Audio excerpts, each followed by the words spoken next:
સ્વામિનારાયણ કેમ છો?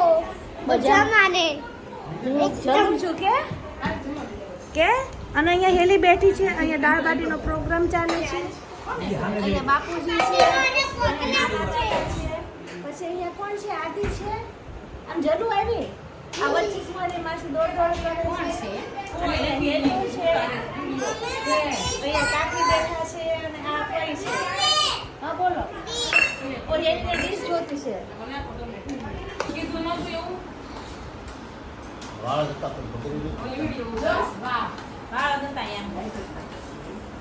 કોને વાળો હતા? મારા મામાને?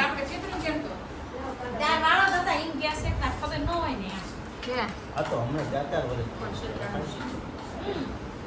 2 વર્ષથી થઈ છે કોરોના પછી આપું સારું માન જોવાનું પડશે